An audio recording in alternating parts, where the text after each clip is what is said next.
Présentation d'Alpine aujourd'hui. Alpine. Ah là là, c'est un. Je sais pas quoi dire. Sur Alpine, qu'est-ce qu'on attend de l'équipe française? Le Ferrari à la française, comme Luca De Meo l'annonçait l'an dernier. Globalement, moi j'en attends pas grand chose, je vous avoue, d'Alpine. Je suis pas trop hype cette saison. L'année dernière, j'étais hype. J'ai été déçu. Du coup, cette année, je me dis, je garde mes espérances assez bas, comme ça, au pire, je serai surpris. Non, l'an dernier, on était à peu près à la même époque, on était assez chaud, on avait même invité Zidane au lancement. Globalement, on visait un top 3 potentiel, ou en tout cas se rapprocher du top 3 parce qu'on avait fini quatrième du côté d'Alpine en 2022 avec une bonne voiture qui manquait de fiabilité mais qui était plutôt rapide. Et bon, comment vous dire, il s'avère que ça s'est pas passé comme prévu. Voilà. Gros manque de fiabilité, pas mal d'abandons, mine de rien, surtout pour Esteban. Beaucoup d'occasions manquées, je pense à la Hongrie, je pense à l'Australie, qui sont pas forcément des gros incidents, enfin des grosses erreurs, en tout cas, encore moins la Hongrie, parce que pour le coup c'était pas vraiment de leur faute, c'était au départ, etc. Mais à chaque fois, double abandon, et c'est on va dire des petites erreurs aux très grosses conséquences, puisqu'à chaque fois c'est un double abandon et c'est 0 points, d'autant plus en Australie, parce qu'il y avait beaucoup de points à aller chercher. Derrière, la voiture, elle est pas mauvaise, mais elle est pas très bonne non plus. Elle a pas énormément progressé, l'Alpine en 2023. Et le problème, c'est que à côté, on a McLaren et Aston Martin qui eux ont fait des bonds en avant énormes. Et c'est là, en fait, le gros problème, entre guillemets, si on peut dire ça comme ça, d'Alpine en 2023, c'était la grosse montée en puissance de ces deux équipes. Parce que sinon, Alpine, globalement, si c'était passé à peu près la même saison que l'année d'avant, ils se seraient retrouvés quatrième, peut-être cinquième au pire. Mais là, effectivement, sixième des constructeurs, si mes souvenirs sont bons, devant Williams. Alors, ils étaient largement devant Williams, mais aussi largement derrière Aston Martin et McLaren. Du coup, un peu dans un no man's land. Je pense pas que ça va beaucoup changer cette année, je vous avoue, hein. Moi, j'ai un petit point d'interrogation sur Aston parce qu'ils ont fini l'année, on va dire, un peu sur la pente descendante, avec très peu d'évolutions, ou en tout cas des évolutions qui marchaient pas bien.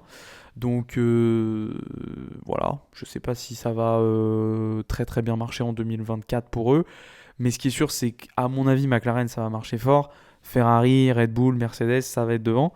Donc Alpine, globalement, il va falloir voir comment ça se déroule. On a vécu beaucoup de gros bouleversements dans l'équipe aussi pendant l'été 2023 avec Alan Perman qui a sauté. On a Pat Fry qui a sauté. Avant ça, il y avait Laurent Rossi aussi, CEO d'Alpine, qui avait sauté. On a Otmar Safnauer, team principal, qui a aussi dégagé. Donc beaucoup de ménages, j'ai envie de dire. On a aussi, comment il s'appelle là, j'ai plus son nom. Brivio, un truc comme ça. Un mec qui venait du MotoGP, je crois. J'ai jamais compris ce qu'il faisait chez Alpine. Voilà. Jamais. Encore aujourd'hui, c'est un mystère. Frérot, ils ont dit qu'il partait. J'étais en mode, ah, mais il était toujours là. Ça faisait 3 ans qu'il était chez Alpine, le frérot. On l'a pas vu une seule fois à la caméra. Enfin, je sais pas ce qu'il faisait, honnêtement. Mais en tout cas, il est plus là. Voilà. C'est une super info que je vous donne, hein. On sait pas ce qu'il faisait. On sait pas vraiment comment il s'appelle. Mais il est plus là. Voilà. N'hésitez pas à venir sur les lives et sur la chaîne pour toujours des infos un peu bancales, pas trop exactes, mais ça fait plaisir. Oui, voilà, beaucoup de changements. Bruno Famin à la tête de l'équipe. Bruno Famin qui était au département moteur, si je ne m'abuse, qui est passé directeur un peu de toute la partie compétition chez Alpine. Et en plus de ça, un peu team principal par intérim qui commence à faire long. Ça commence à faire long. De base, on avait cru comprendre que c'était uniquement le temps de trouver un remplaçant. Seulement, on est quand même en janvier, enfin en février maintenant, et il a été viré quand, Safnauer? Il a été viré à Spa, donc en juillet, fin juillet. Donc ça commence à faire un petit moment pour trouver un remplaçant. Après, il y a qui sur le marché? Ça, c'est une vraie question. Potentiellement Christian Horner, lol. Euh, En tout cas, ce qui est sûr, c'est qu'on a eu beaucoup de rumeurs avec Mattia Binotto. Bon, pas sûr que ce soit une très bonne idée, les rumeurs ont été écartées. Et dans 19 secondes, mesdames et messieurs, ça va commencer. Accrochez vos ceintures. On rappelle, toujours pas de son. Alors, j'ai des petites techniques, mais Ah, est-ce que je fais comme la dernière fois? Je mets le son à fond et puis. Oui, hein, de toute façon, bon, on est sur un live un petit peu artisanal, j'ai envie de dire. Alors, il va falloir qu'on rejoigne le live. Bien sûr que j'accepte, sinon je n'aurai absolument pas accès au live. Ok, voilà.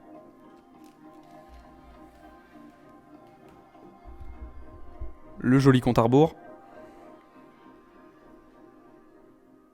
Attention, hein, 3, 2, 1. Les amis, c'est parti.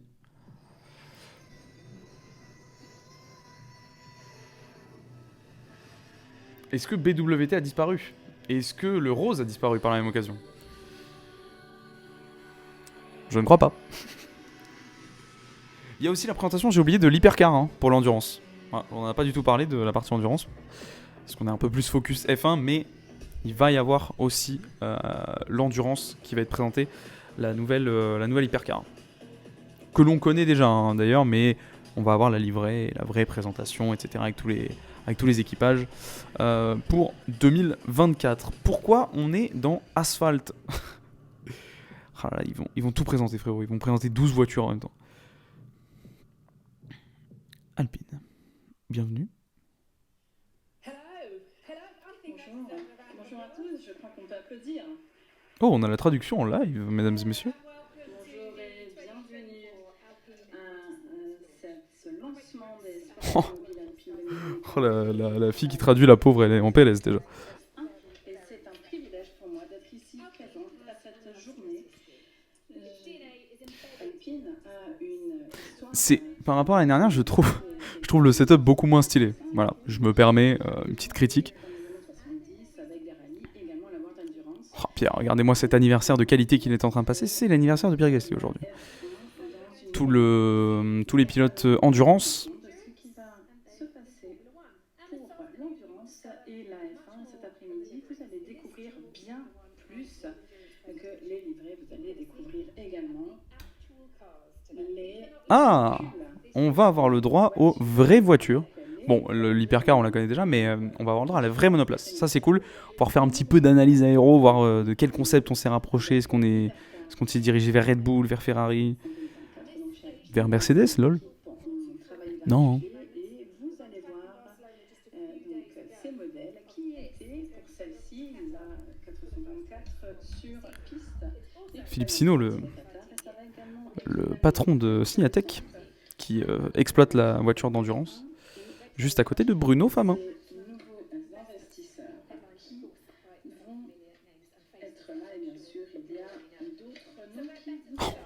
On entend les fiches.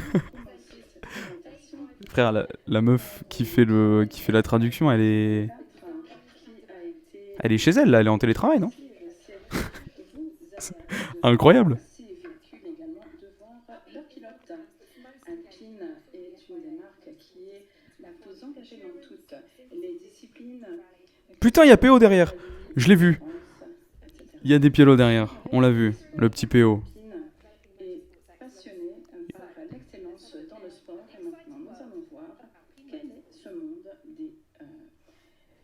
de l'automobile Alpine. Les gars, je suis à 2 doigts de désactiver la traduction. Hein. Je vous jure, c'est catastrophique.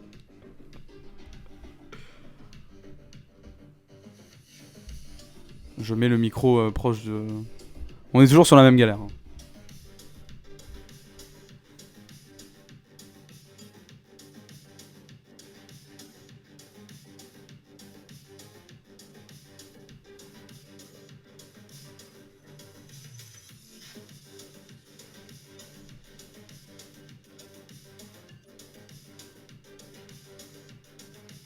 Petite ambiance.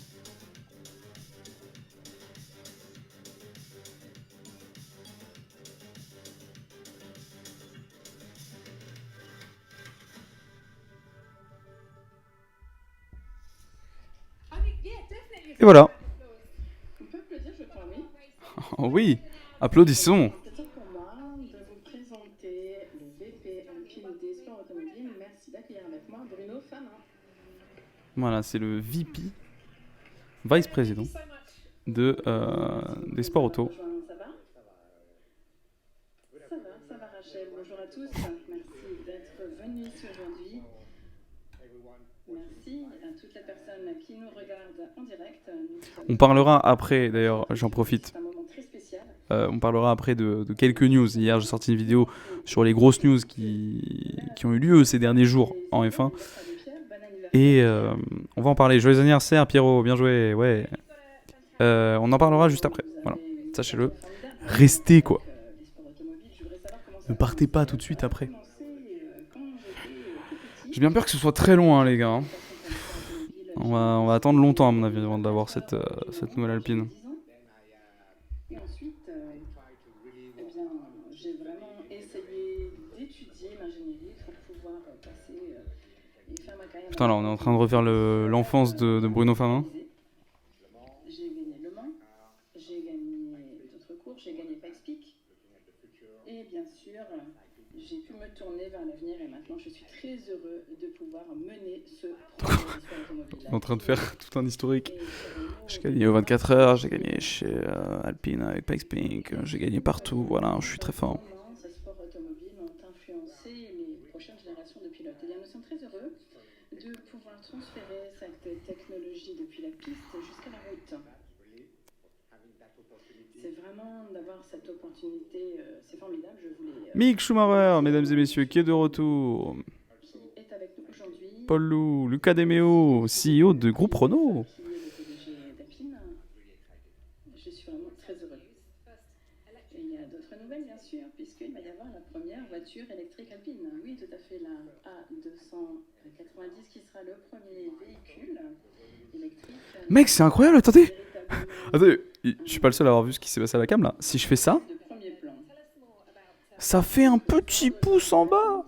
C'est incroyable, on découvre des fonctionnalités tous les jours. Voilà, on s'amuse bien en tout cas. Hein. On s'occupe comme on peut. Hein.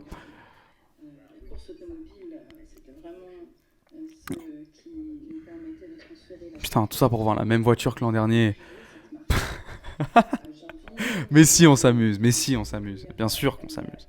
Là, tu sais que c'est un, c'est un FaceTime là qu'on est en train de faire. On est deux. Hein. Non mais ah là là, le Bruno Famin là, il faut accélérer mon grand. Tout ça pour voir la même voiture. Tout ça pour voir la même voiture. Dans la VOD, les gens ils vont pas comprendre, ils auront pas le. Ils auront pas le chat. Ils vont voir juste me taper des barres tout seul, ils vont pas comprendre. Ah là là. Aïe aïe aïe. Sacrée présentation, en tout cas pour l'instant. Ah, on va d'abord partir sur l'endurance.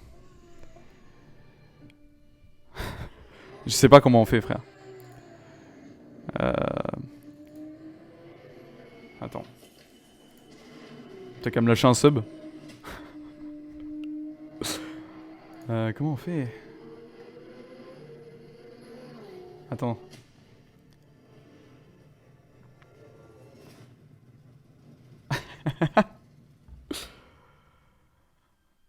Pas à nous, hein. Retour. Badge. Réglage.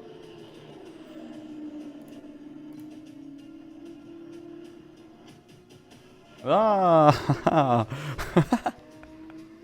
Oh la bataille dans le chat qu'il va y avoir. C'est dingue. Les frérots, on se calme dans le chat s'il vous plaît. Oui, il y a des règles, il faut rester propre et respectueux de tout le monde. Et surtout, c'est parti. L'hypercar. Ah, en vrai, elle est jolie, j'aime bien. Enfin, on l'a déjà vu, mais avec la livrée. Il y en a un qui va se prendre un petit ban là. Je laisse les modos faire leur travail. Oh, le retour de Elf.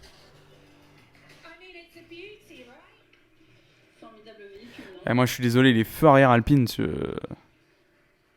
suis fan. Je suis fan de ces pneus, de ces feux arrière. Eh bien, elle est très jolie.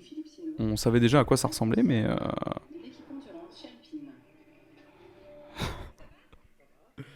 n'importe quoi ce qui se passe dans le chat. Merci beaucoup de nous avoir rejoints aujourd'hui. Bonjour.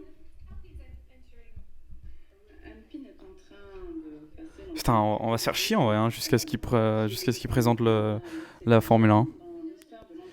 Le truc, c'est que l'hypercar, on l'a déjà vu depuis vraiment les 24 heures de l'année dernière. Donc, Est-ce que vous pouvez me dire comment vous vous sentez? Comme vous l'imaginez, bien sûr, nous sommes très heureux, très satisfaits d'être ici avec Alpine qui, on va parler un peu endurance, parce que sinon on se fait chier globalement. Du coup, on va parler un peu endurance. Alpine qui s'engage en LMDH avec un châssis rendu réalité Oreca, projet. mais si je suis exact. Et avec un moteur, je crois que c'est un V6 Mechachrome, c'est le moteur des F2. Voilà, pour la petite anecdote, avec une partie hybride qui est la même pour tout le monde dans le LMDH. Donc la différence de LMDH et LMH, en gros il y a deux entités différentes en endurance et en hypercar. LMH, vous fabriquez votre voiture de A à Z, le châssis, le moteur, l'hybride, vous faites tout. Et LMDH, vous achetez un châssis parmi plusieurs fabricants de châssis. Donc il y a Oreca, il y a Ligier, il y a Dallara, si mes souvenirs sont bons, et il y a et il y en a un autre, Multimatic. Et donc vous achetez un châssis, vous faites la carrosserie au-dessus pour le style, pour qu'elle ressemble le plus possible à ce que à l'image, on va dire au design et à la ligne stylistique de la marque. Et ensuite, dedans, vous foutez à peu près le moteur que vous voulez. Et puis voilà, globalement, pour la partie LMDH, qui veut dire Le Mans Daytona Hypercar, je pense.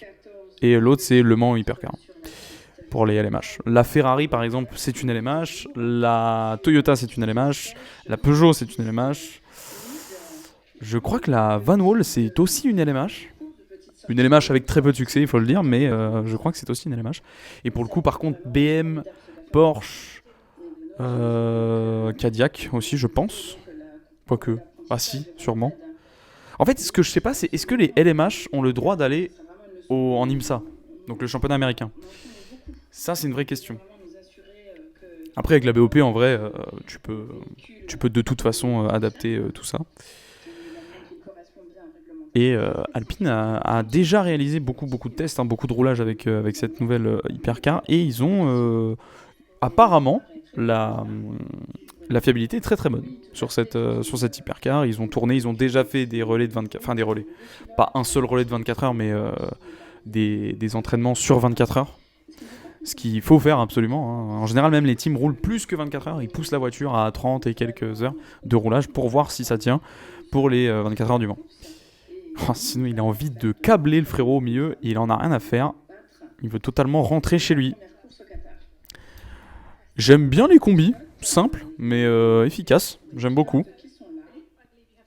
Mick, il a déjà le micro à la main.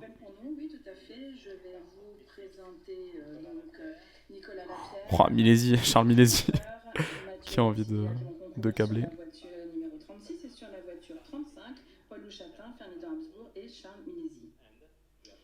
Beaucoup de Français, hein.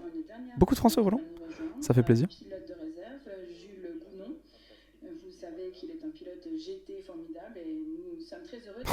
Oh, la cam qui depuis le début l'avait totalement cut du plan.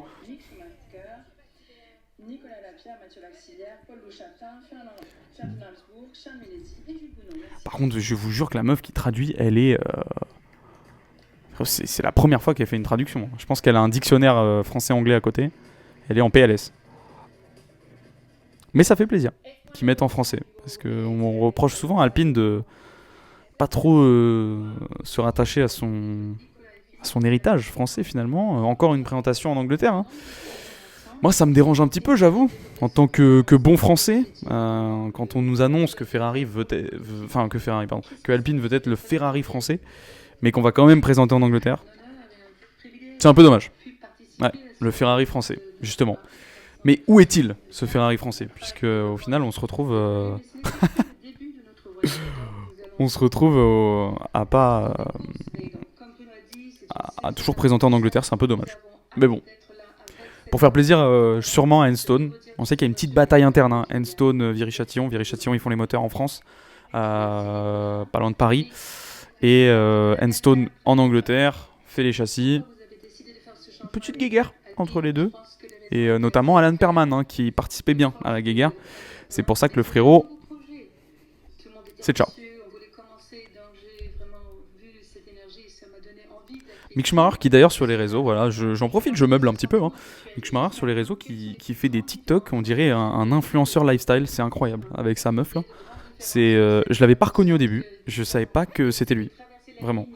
Jusqu'à la dernière image de son TikTok où c'était lui avec le team kit Mercedes, je l'avais pas reconnu. Il sera toujours pilote Mercedes hein, d'ailleurs. Hein. Voilà, il sera toujours pilote de réserve Mercedes. Enfin, je sais pas s'il est troisième pilote, pilote de développement, pilote Mercedes. Je viens de me péter le genou contre ma table. Voilà, mais je reste stoïque. Paul Louchatin.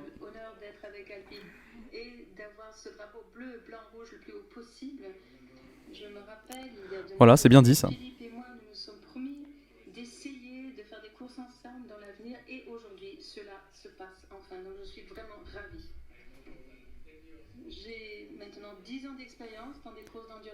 La table va bien, je pense en vrai. Elle va mieux que mon genou en vrai. C'est le principal. C'est que la table aille bien.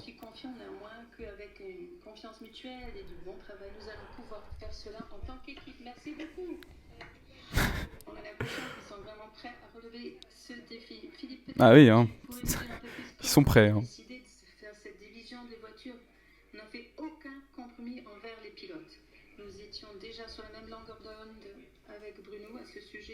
Nous avons choisi les pilotes les plus rapides en se penchant sur la performance, ça c'est sûr. Mick Schumacher qui avait testé avant à Jerez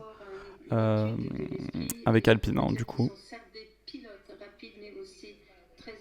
Et qui avait été signé, qui apparemment, d'après les personnes sur place, avait dit qu'il s'était super bien intégré et tout de suite qu'il avait un feedback technique et tout, et qui travaillait super bien avec toutes les équipes, tous les ingénieurs, les mécaniciens, etc. Un petit peu comme son père, hein, son père qui était un très très bon team player, pas juste un bon pilote, c'était aussi quelqu'un qui savait très bien gérer son équipe, gérer les hommes et les femmes qui l'entouraient. Et apparemment, c'est une qualité qui a été transmise à son fils. Est-ce qu'on peut passer à la Formule 1 ? S'il vous plaît. Merci.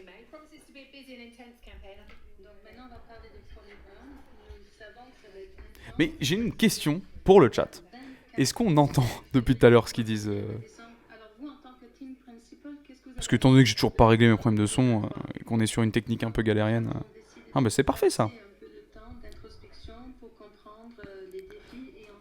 Parce que je vous explique un petit peu. Vous en avez rien à faire, mais il faut meubler. J'ai regardé des tutos entre deux, parce que quand même, je suis investi. Je voulais trouver la solution finalement. Et j'ai trouvé un logiciel SteelSeries qui avait l'air de trop bien marcher pour mettre le son et tout. Et malheureusement, il n'est disponible que sur PC, donc j'ai bien le seum. Voilà, ça arrive. Donc globalement, je sais pas comment je vais faire marcher ce son, hein, parce que j'ai toujours pas trouvé de solution. J'ai mis pourtant un truc qui s'appelle Audio Output Capture. Il est mis, il est là, j'ai tout autorisé dans les réglages et tout, et ça ne fonctionne toujours pas. Si j'ai bien compris, Julien Raus va continuer en tant que directeur sportif. Oui, il a fait un remarquable travail en 2023, c'est un véritable atout pour nous, pour l'équipe côté piste, ainsi pour la gestion de notre académie alpine. Donc de nouveautés ici, si j'ai bien compris, il y a de nouveaux rôles. Qu'est-ce que vous pouvez nous dire par rapport à Enstone ? Nous avons décidé de créer 2 nouveaux rôles. Bon les frérots, l'hôtel est perdu dans ses fiches, je comprends pas ce qu'elle me dit.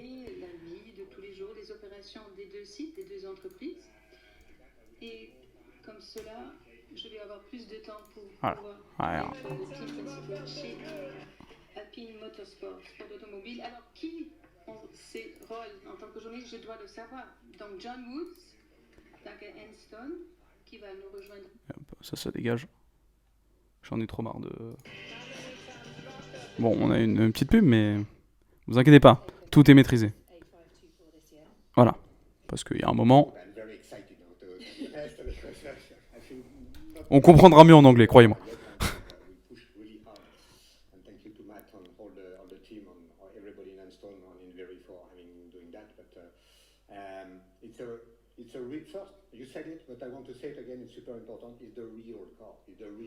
Il insiste, c'est bien la vraie voiture.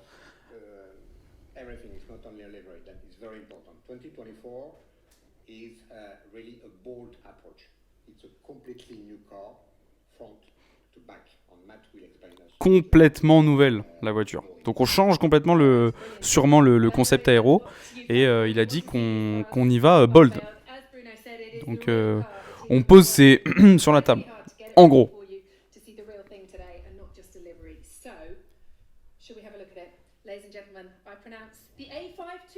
Mesdames et messieurs, le moment qu'on attendait tous, c'est Tipar.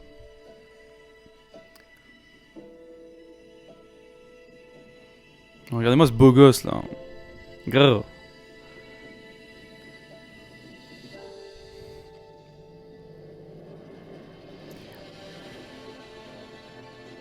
Bah frérot, casse ton écran, hein, je pense. Hein. À mon avis, ça va être tout rose au début. Hein. Pour les 2 premières courses, comme ils font chaque année. Hein. Je pense, moi, je vous le dis, je pense un petit camo un peu au style la livrée Palace qu'il y avait eu l'an dernier. Je vais baisser un peu parce que ça gueule. La livrée Palace qu'il y avait à Las Vegas, je crois. À mon avis, ça va partir là-dessus. Hein. Parce que le teaser, ils ont mis un teaser où il y avait juste le museau en rose camouflage un peu.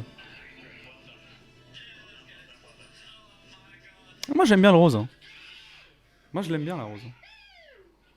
Après j'aimais bien la voiture, la Gentlemate. Hein. Au GP Explorer. C'est parti. Attention. Attention les yeux.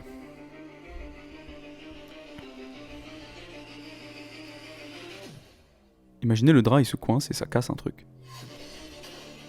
Il s'est pas coincé. Oh putain, il y a beaucoup de carbone. Oui, mais attends, mais il y a plus de couleur là, les frérots. Hein? Mais il y a 0 couleur. Je vais câbler. Mais c'est la livrée 1, ça... Ah. Ah non, mais donc, ils sont... Oh, le budget peinture, 3 balles. Ah, en vrai, j'aime bien, je crois. Hein. Bon, il y a très peu de rose, du coup. Putain, même le BWT à l'arrière, il y a juste... Genre, ça suit le contour de... Ça suit le contour de BWT, c'est fou. Du logo.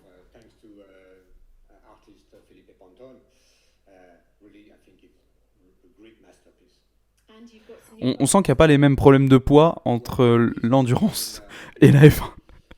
Tu vois, vraiment l'hypercar, elle est entièrement peinte. L'autre, elle est carbone.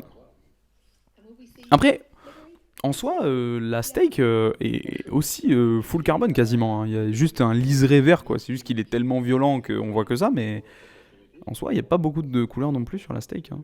Et moi, je suis choqué parce que les années d'avant, même sur aileron avant, aileron arrière, le BWT, il était genre sur du rose comme ça, sur un aplat de rose. Là, le rose, juste, il suit le contour.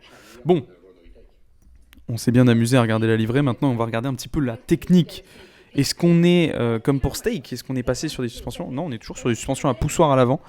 Sûrement les poussoirs à l'avant, les tirants à l'arrière.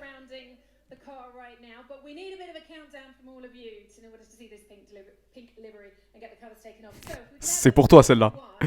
Elle est pour toi celle-là.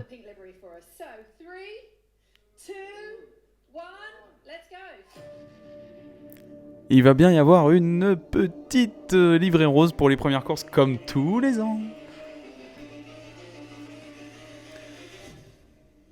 Donc là, on est à Enstone. Hein. C'est la même, c'est juste que c'est du rose, hein, globalement.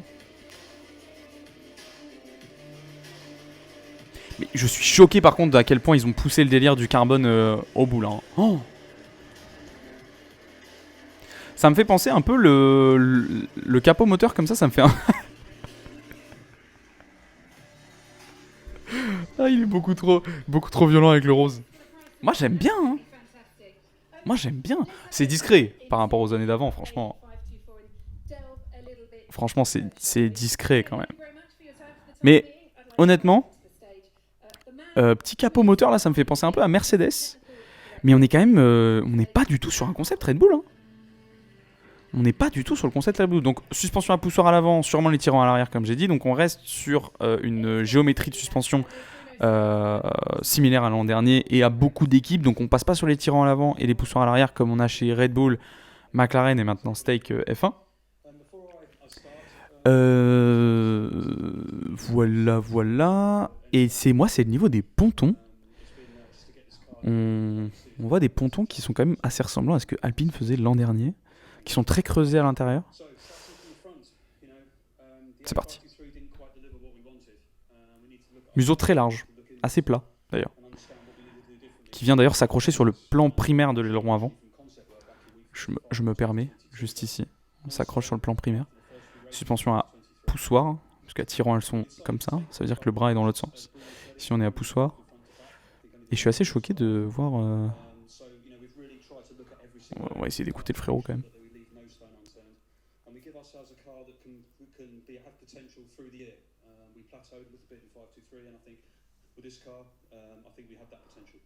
Ok, donc on a développé une voiture qui normalement devrait être plus facile, en tout cas développer une bonne base sur laquelle travailler pour la saison, ce qui n'était pas le cas de la 523. Oh, les découpes des endplates d'aileron avant, regardez-moi ça. Hein. Un frérot qui les a graillés comme ça, c'est incroyable. Donc on a tous les plans de l'aileron qui viennent s'accrocher sur le museau. Hein. On n'a pas de... Regardez, attendez.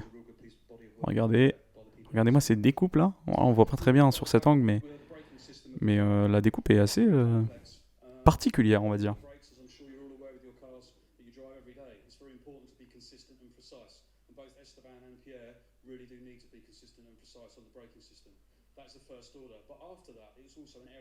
Moi j'aime beaucoup. Hein. C'est bon, j'ai mon avis. J'aime beaucoup celle-ci. La rose, je l'ai pas vue assez longtemps, mais celle-là j'aime bien. Ça change de fou en fait.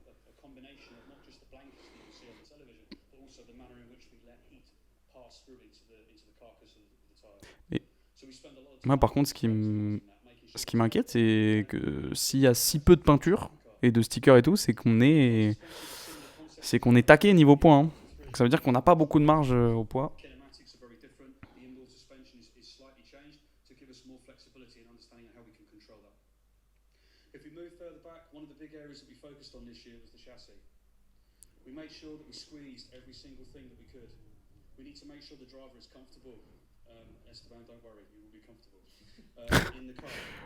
Esteban qui est très grand, Esteban Ocon, donc forcément pour qu'il soit confortable dans la voiture, c'est un petit peu compliqué à chaque fois. On l'a bien entendu, hein.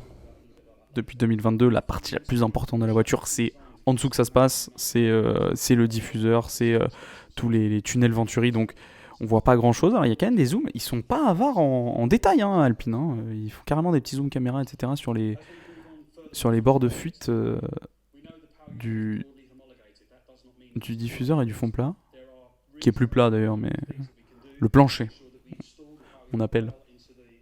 Je suis assez choqué des sidepods qui sont très très massifs pour le coup.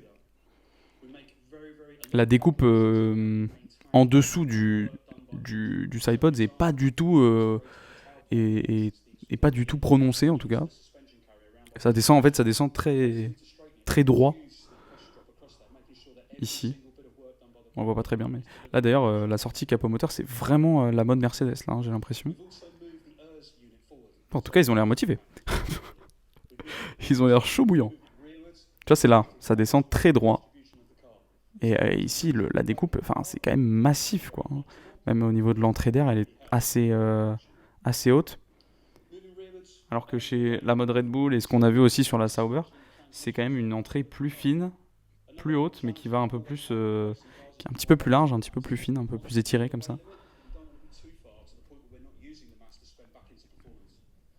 En tout cas, c'est la première équipe qui fait une, soit c'est masterclass, soit c'est la 10e place à la fin de la saison.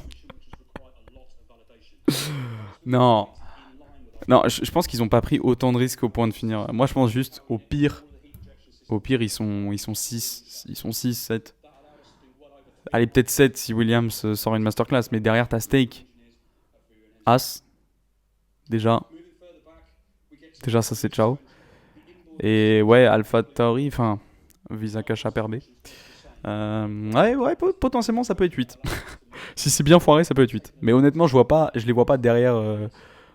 As, déjà, c'est sûr, ils sont derniers, puisque c'est annoncé par Ayao Komatsu. Donc, déjà, c'est ciao.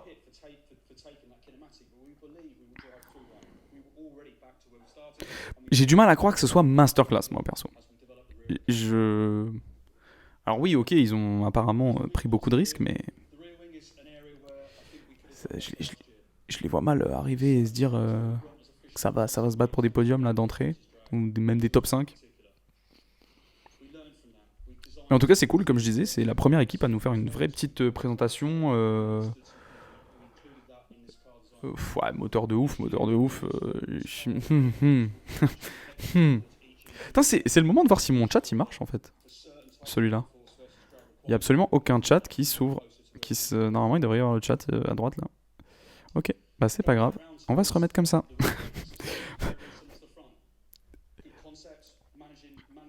Moteur, je t'avoue que j'ai du mal à y croire. Hein. Moteur, l'année dernière, c'était le plus faible. Alors après, oui, c'est sûr qu'il y a du progrès à faire, mais on n'a pas beaucoup de marge de manœuvre hein, sur les moteurs, malheureusement. Au niveau développement, on peut modifier le moteur quand on touche à la fiabilité, pour améliorer la fiabilité. Et forcément, quand on améliore la fiabilité, en général, on améliore la performance aussi. Mais on est quand même assez limité, donc je les vois mal faire un énorme step sur le moteur. Après, faut pas croire qu'il y avait que le moteur hein, l'an dernier. Hein. Beaucoup de monde qui tape sur Renault et sur Viry-Châtillon parce que les Anglais adorent blâmer les Français. Mais il y avait pas 50 chevaux de moins comme c'était annoncé par certains sur le moteur Renault. Sinon, les frérots, ils auraient été à 2 secondes à Monza. Quoi. Donc, non, il n'y avait pas autant. Euh, mais je pense que ça venait aussi un peu du châssis. Une voiture qui avait un peu trop de traînée au niveau de l'aéro, malheureusement. Ah voilà, il vient de le dire. Réduire la traînée de la voiture. Parce que ça ralentit beaucoup quand on voit une Williams qui est toujours la plus rapide en ligne droite et à côté des Mercedes, etc. Ou même des McLaren qui étaient très lentes en ligne droite cette saison parce qu'elles généraient beaucoup, beaucoup d'appui mais beaucoup trop de traînée. Elles ont pourtant le même moteur et on voit bien que le châssis et l'aéro a une grosse influence. Je me remets pas de ces découpes d'endplate d'aileron avant là. Mais ouais, putain, la massif de Sidepods. La Beamwing a l'air assez simple, en deux parties. Enfin, on a deux plans d'aileron. Beamwing, c'est cette petite partie ici là. Faudra regarder après les petites comparaisons entre les différentes entre la 523 et la 524. Mais effectivement, je sais plus si avant l'aileron avant le plan principal de l'aileron avant venait se fixer sur le museau ou pas. J'ai un doute.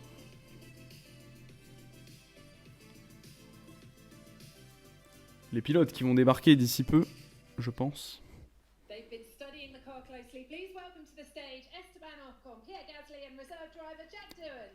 Est-ce que c'est l'année pour Alpine où il va falloir convaincre Esteban Ocon de rester et de ne pas partir vers d'autres horizons? Chez Audi, on l'a annoncé, aux côtés de Carlos Sainz. Maintenant, on a une place aussi chez Mercedes. Est-ce qu'Esteban Ocon terminera chez Mercedes? Retournera chez Mercedes, puisque c'était un pilote Mercedes à l'époque. Tout est ouvert.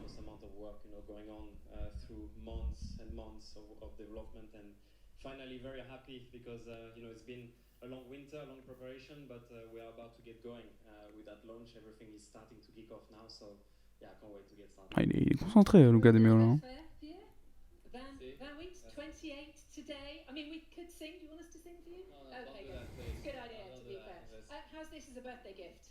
That's probably the best birthday gift I could have hoped for. So no, it's amazing. I know a lot of work I've been done over the past. Effectivement, une Formule 1 en cadeau d'anniversaire, c'est pas mal. Jack and Esteban in the simulator talking with the guys, but just to see it live, I think big a big round of applause for all the guys to get it here because it's a 2024 car. I think it's the first time we get it all together, and in a couple of weeks' time, we're going to be in Bahrain testing for the first time. J'ai tellement hâte que ça reprenne là.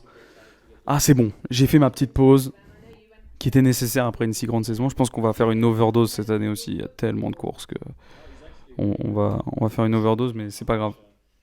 Jusqu'à l'overdose, pour l'instant, je suis très excité pour la nouvelle saison. Les combis ont pas changé.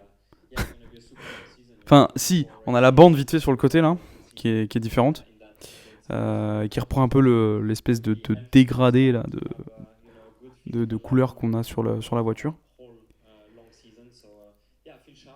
Mais sinon, très peu de différence hein, sur la combinaison. And Pierre, how was your winter? I mean, you went to an Arsenal game and they beat Liverpool. Do I need to remind you Trent's now an investor? Yeah, I'm a big football fan. It's no surprise to anyone.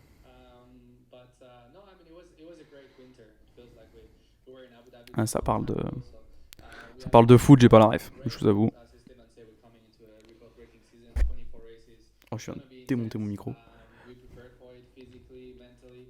I'm feeling in a much better place than I was 12 months ago when I came here in Enstone for the first time and met all the guys, making Oui, forcément, Pierre, il va être d'entrée rapide cette saison.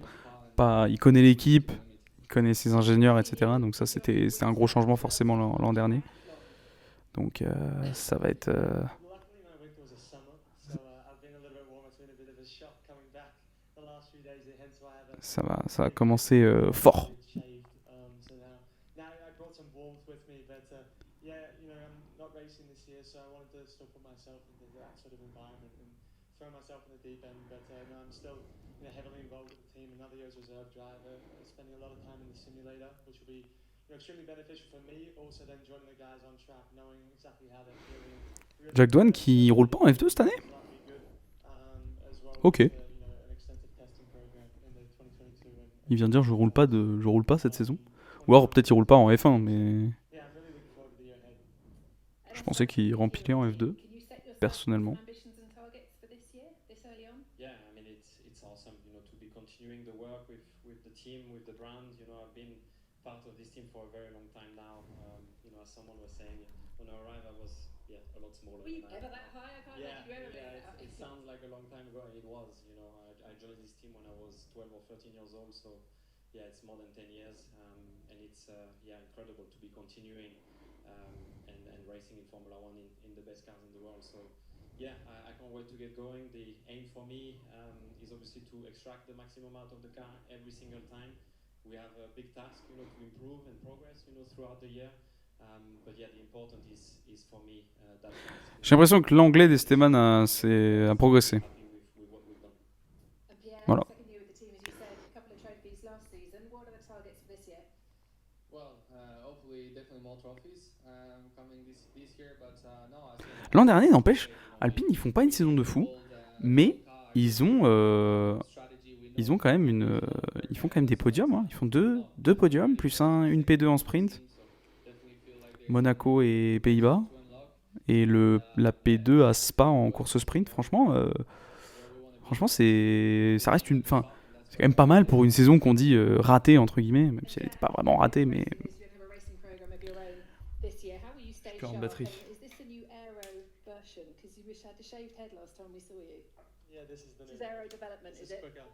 We redesigned the C'est car parti. to grow my hair, so going all in for 2024. Par contre, on est vraiment en train de parler de la coupe de cheveux de Jack Doohan. Là. We had 10 days in the car this year, and previously C'est pas, amazing.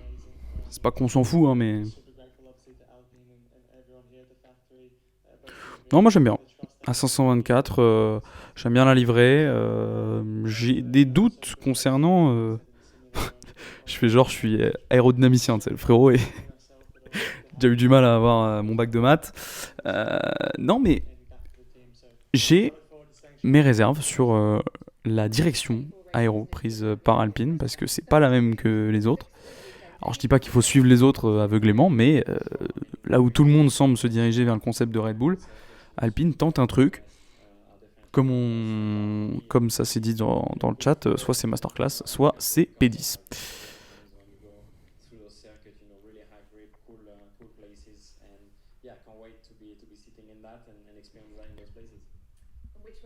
Est-ce qu'il va y avoir un shakedown à Silverstone, à Barcelone ou directement à Bahreïn? Shakedown de steak F1 Team. J'en ai trop marre, putain, ça fait une semaine que je dis ce mot là et j'en ai déjà marre. Ce sera à Bahreïn. Voilà, juste avant les essais hivernaux normalement, je pense. Et les 3 jours d'essai d'ailleurs seront à suivre sur Canal+. Hein. Ça va être cool. Avec Julien Febvreau, Franck Montagny, je crois qu'il y aura aussi Adrien Tambay dans l'équipe Canal.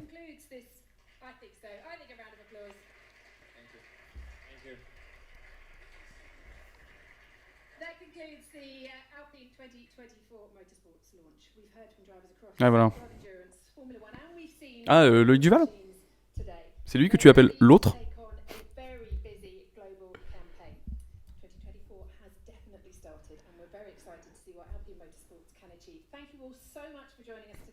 Non, l'autre. C'est qui l'autre? Montagny? Franck Montagny? Ah, un autre petit coup sur la rose. Je sais pas qui c'est l'autre, frérot. Je t'avoue que là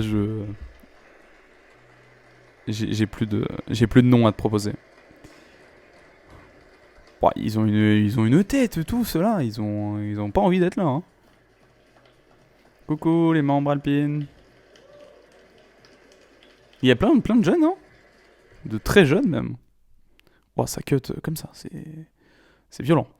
Alors, du coup, on va aller sur le Instagram directement, comme ça on va pouvoir se caler avec des petites images de cette nouvelle Alpine A524. Alors, bon, apparemment ça n'a pas l'air très content que la voiture soit toute noire.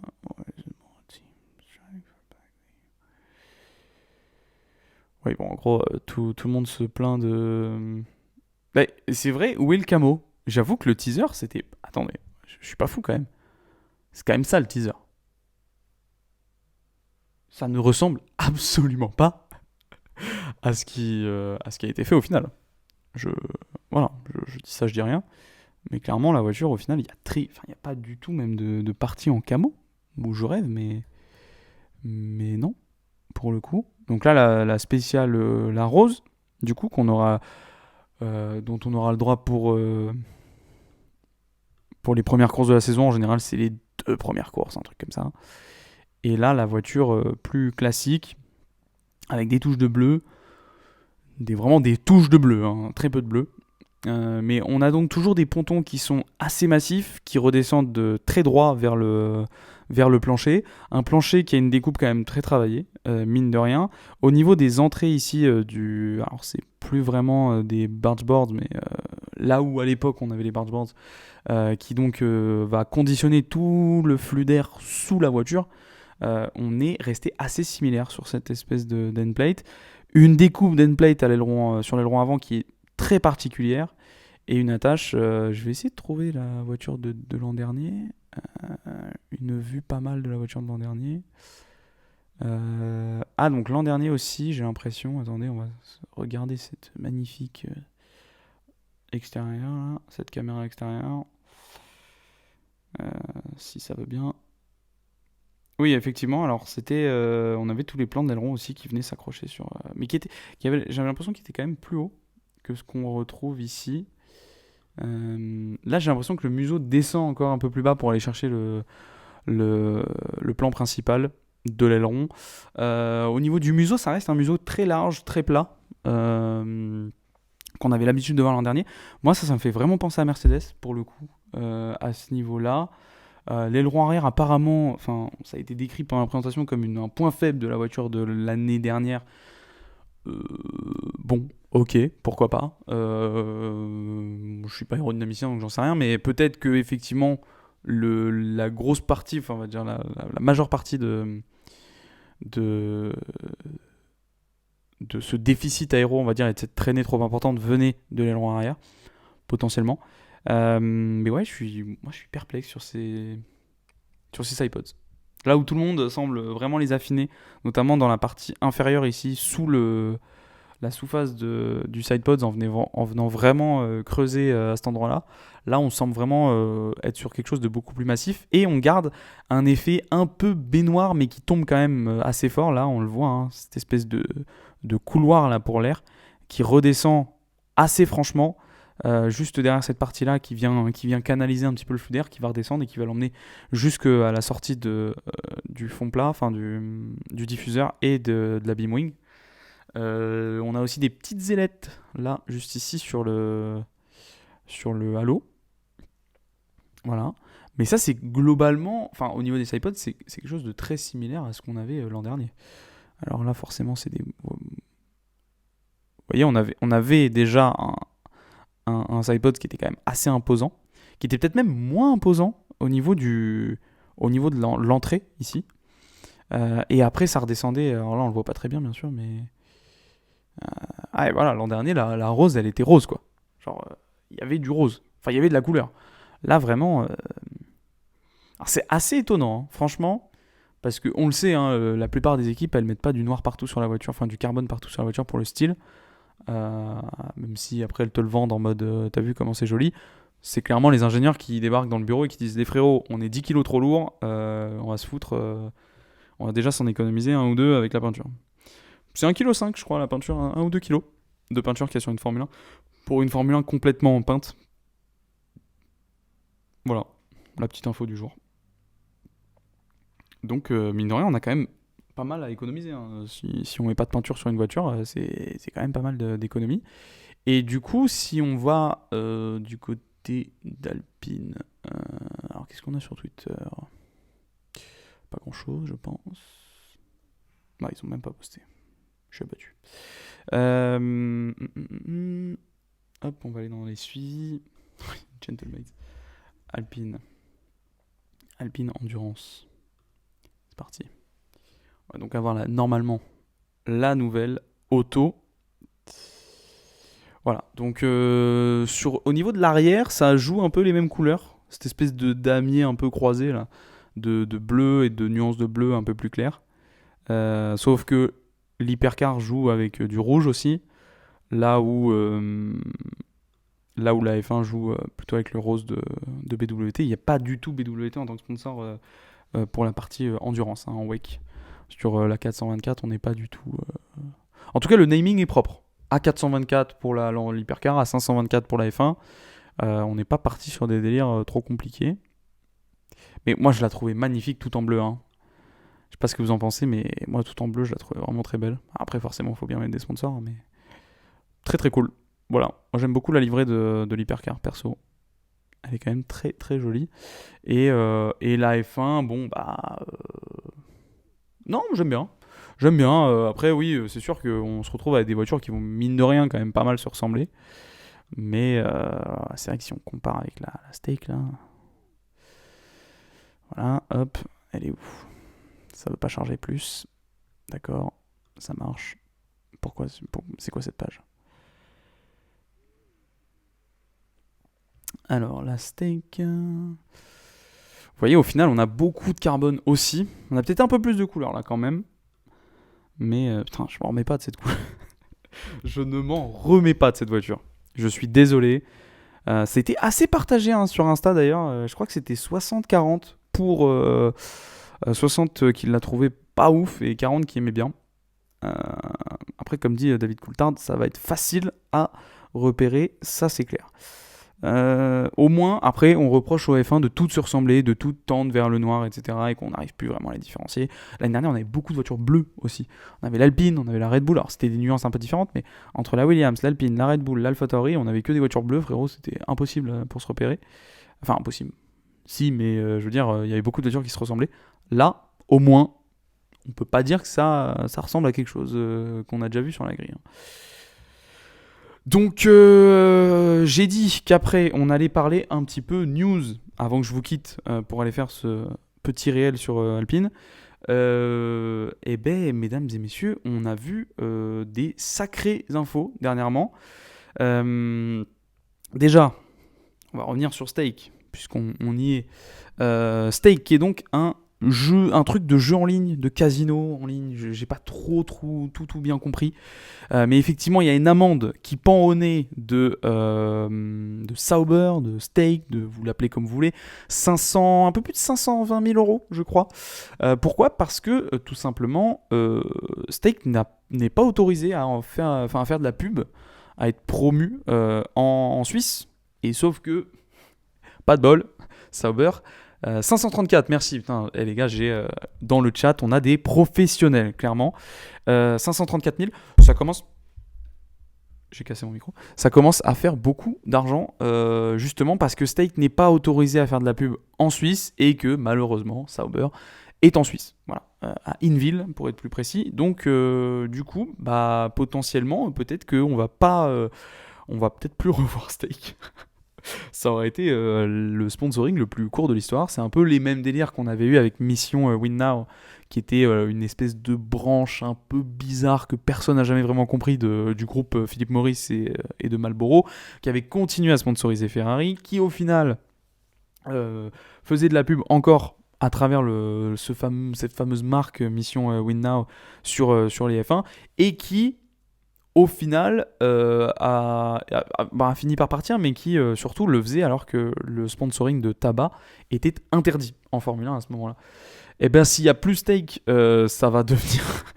Je pense que ça va prendre le nom de Kick, qui est un truc de streaming, enfin de live, je crois, une plateforme de live. Ou alors ça va tout simplement redevenir Sauber. Après, est-ce que vraiment Stake va devoir complètement partir ? Je ne sais pas. En tout cas, ce qui est sûr, c'est que c'est Stake... Ce n'est pas eux qui donnent cette couleur verte. Je crois que c'est Kik qui a pour couleur le vert. Si mes souvenirs sont bons, voilà. Le logo qui est vert. Donc au final, alors bien entendu, Google Images il sort pas que le bon logo. Mais donc je pense que la livrée pour le coup ne changerait pas. On va pas aller commencer à regarder le stream de Hydro ensemble. Pour le coup, la livrée changerait pas, mais ça pourrait effectivement impacter pas mal, je pense, le naming de l'équipe. Ça pour le coup. Et puis surtout, ça fait chier de perdre 500 000 euros quand on s'appelle Sauber et qu'on n'a pas forcément un budget non plus illimité. C'est un peu relou. Bref, je tiens quand même juste à préciser avant qu'on change de sujet, on est quand même passé de ça à ça. Bon. C'est quand même un peu dommage. La deuxième info du jour dont on a parlé, et donc il va falloir qu'on en parle, parce que là c'est fou. Mesdames et messieurs, Christian Horner. Qu'est-ce qui est... il y en a qui vont prendre des petits bans, hein. Il y en a qui vont prendre des petits time-out, hein. C'est pas possible. Il va falloir que les modos fassent leur travail. Ban def. En vrai, il y en a qui méritent des ban def par ici. En tout cas, restons sérieux s'il vous plaît, parce qu'après il y a une VOD quand même pour les abonnés. Christian Horner qui est accusé de globalement d'un comportement inapproprié envers une ou un collègue. Alors on m'a repris sur Instagram. J'ai dit un collègue parce que y a plusieurs sources qui recoupent et que j'ai essayé de recouper et qui ne disent pas les mêmes choses. Certains parlent de un collègue, certains parlent de une collègue. Alors il y a deux versions. La première, c'est qu'il aurait envoyé une photo inappropriée. Pas besoin de vous faire un dessin, je pense que tout le monde sait de quoi on parle, à une collègue de travail. Et l'autre version, c'est que son management un petit peu on va dire, dur, serait en cause. Donc, il y a deux versions. C'est pour ça que je ne savais pas trop quoi dire, donc je suis resté assez vague. Mais effectivement, ça pourrait avoir de très très grosses conséquences. Red Bull, la maison mère Red Bull, donc la marque de boisson, a lancé une enquête interne qui est réalisée par un cabinet externe. J'espère que vous avez suivi, pour déterminer donc les tenants et les aboutissants de cette affaire. Globalement, si il est reconnu coupable, qu'est-ce qu'on fait ? Est-ce que c'est une amende ? Est-ce que c'est une suspension ? Est-ce que c'est se faire virer, tout simplement ? Les rumeurs annoncent qu'on lui aurait conseillé de démissionner, ce qu'il aurait refusé puisqu'il clame son innocence. Globalement, si c'est envers une collègue et si c'est une photo inappropriée, je pense qu'il ne pourra pas faire autre chose que dégager. C'est terrible ce qui se passe dans ce chat. Ça y est, on a un modo qui est parti et le chat ne sait plus se tenir. C'est dingue. Effectivement, si c'est ça, je pense qu'il n'y aura pas d'autre choix que de démissionner ou même qu'il soit viré. Ça, je ne vois pas d'autres possibilités. Par contre, si c'est sur son management, bah, là pour le coup, il peut peut-être s'en sortir avec, je sais pas, des excuses, une amende, un truc comme ça. On le sait, c'est pas une surprise. Le management Red Bull, c'est pas la maison des bisounours hein, chez Red Bull, clairement.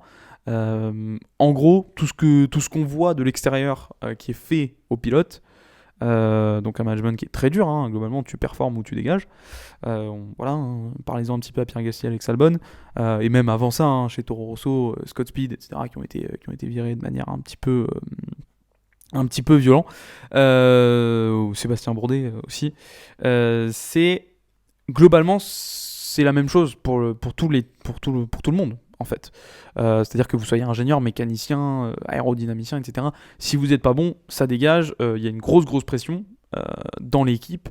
Donc forcément, tout ça, c'est un petit peu compliqué pour tout le monde.